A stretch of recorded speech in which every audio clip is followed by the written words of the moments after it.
آپ نے فوراً اپنے پورے لشکر کو حکم دیا کہ یہیں پر خیمہ لگا دیا جائے، لہٰذا اس طرح سے حضرت امام حسین کربلا میں پہنچے۔ ادھر یزیدی فوج کو جب اس بات کا علم ہوا کہ حضرت امام حسین نے اپنا خیمہ کربلا کے میدان میں لگایا ہوا ہے، تو یزیدی فوج نے بھی فوراً کربلا کے میدان میں پہنچنا شروع کر دیا۔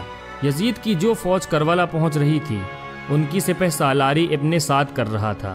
حضرت امام حسین نے ابن سعد سے کہا کہ یا تو تم مجھے یزید کے پاس لے چلو یا پھر مجھے اپنے شہر مکہ واپس جانے دو، لیکن ابن سعد نے ان دونوں باتوں میں سے کوئی بھی بات قبول نہیں کی اور وہ آپ کو بیعت کرنے پر مجبور کرتا رہا، لیکن آپ نے اس کی ایک بھی بات نہیں مانی۔ دن گزرتے گئے اور 3 محرم کا دن آ گیا۔ اب ظالم یزید نے امام حسین کے سامنے 22,000 سپاہیوں کا لشکر بھیج دیا۔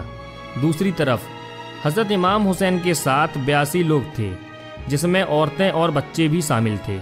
کتنی حیرت کی بات ہے کہ یزیدیوں میں امام حسین کا اتنا خوف تھا کہ جہاں امام حسین صرف 82 لوگوں کے ساتھ میدان کربلا میں تھے، جس میں عورتیں اور بچے بھی شامل تھے، وہیں یزید نے مقابلے کے لیے آپ کے سامنے 22,000 کا لشکر بھیج دیا، جو کہ امام حسین کے سامنے 100 گنا سے بھی زیادہ تھا۔ امام حسین کے سامنے یزیدی فوج کے حوصلے پست ہو گئے۔ آخر کار انہوں نے یہ فیصلہ کیا کہ اگر امام حسین کو ہرانا ہے تو ان کا پانی بند کرنا پڑے گا، تبھی ان کا مقابلہ کیا جا سکتا ہے۔ دن گزرتے گئے اور 7 محرم کا دن آ گیا، اور 7 محرم کو ہی یزیدی فوج نے امام حسین کے قافلے والوں پر پانی بند کر دیا۔ آپ کو بتاتے چلیں کہ کربلا کے میدان میں پانی کا کوئی بھی انتظام نہیں تھا سوائے نہر فرات کے، لیکن 7 محرم کے دن نہر فرات کا پانی بھی حضرت امام حسین کے خیمے والے لوگوں کے لیے بند کر دیا گیا۔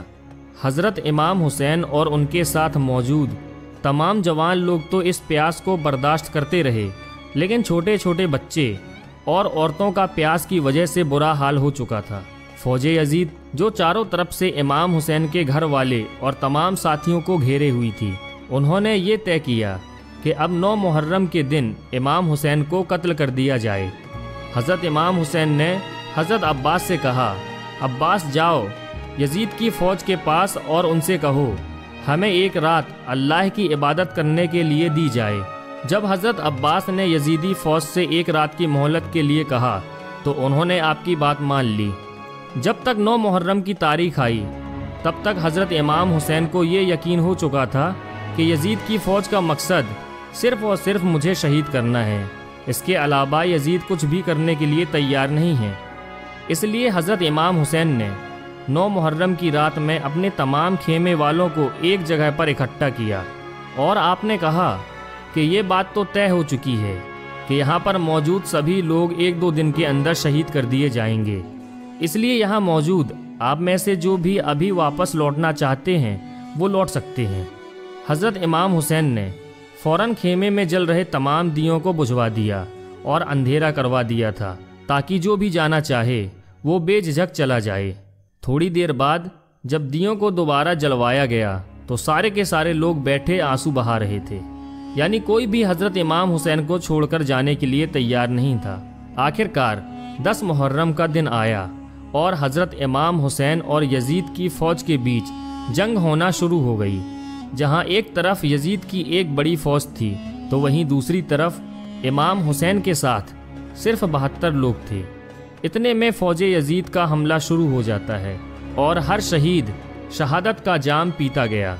کبھی حر شہید ہوتے ہیں تو کبھی قاسم شہید ہوتے ہیں، تو کبھی علی اکبر شہید ہوتے ہیں، تو کبھی اونو محمد شہید ہوتے ہیں۔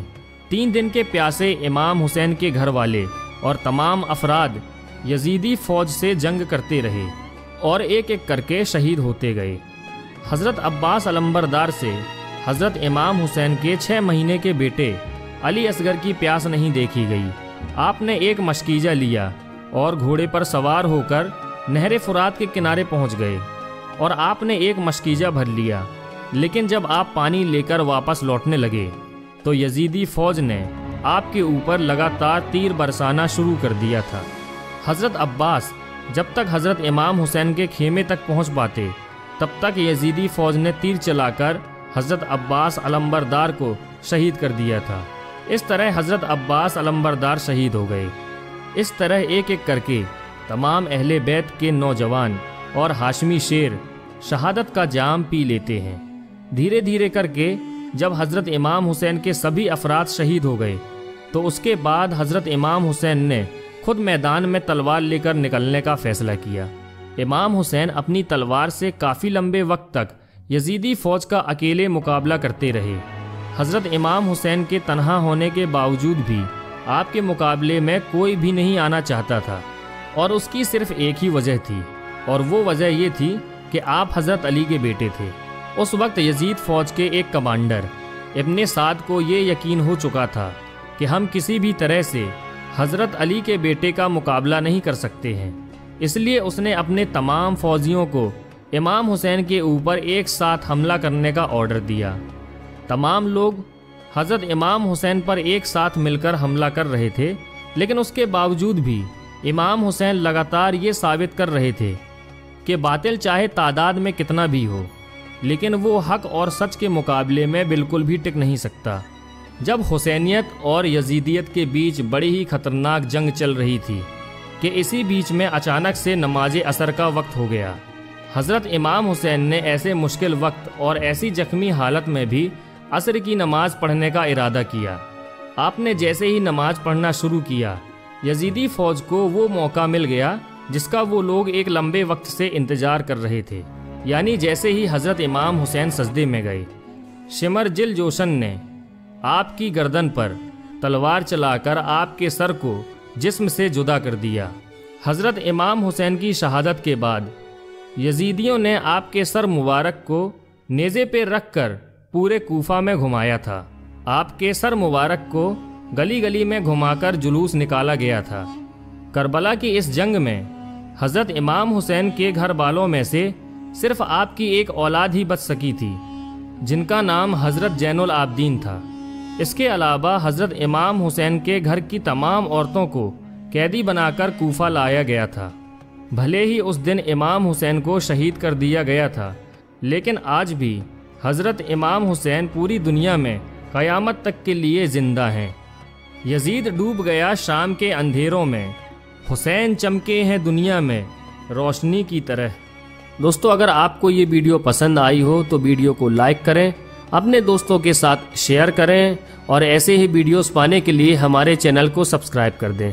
جس طرح اپنے اسلام کو بچانے کے لیے انہوں نے پریاس کیا، آج ہم اس کو جانے دے رہے ہیں، جانے دے رہے ہیں۔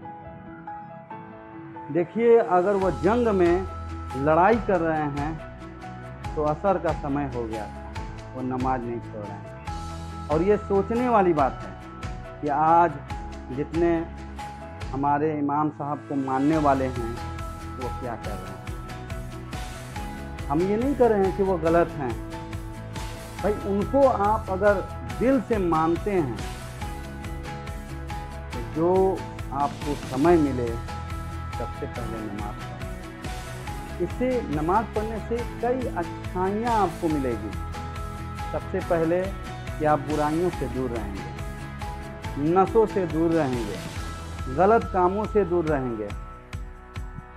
ان لوگوں کا یہی تو سوچ تھا کہ ہمارے اسلام کو بچانا، آگے بڑھانا، ساری سنسار میں حاوی اور لوگوں کی ایک پہچان بنانا۔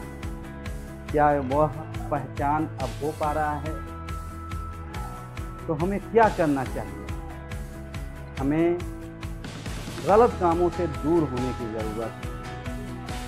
آج اتنے مجمع ہم لوگ اکٹھا کر رہے ہیں، لیکن کیا وہ دل سے، اگر اپنے دل سے پوچھیں کہ کتنا ہم درست وہ مجمع اکٹھا کر رہے ہیں، یا کس ارادے سے وہ اکٹھا کر رہے ہیں؟ اگر شاید وہ نیک ارادہ ہوتا اور نیک ارادہ سے ہم کریں تو ہم کہاں سے کہاں پہنچیں۔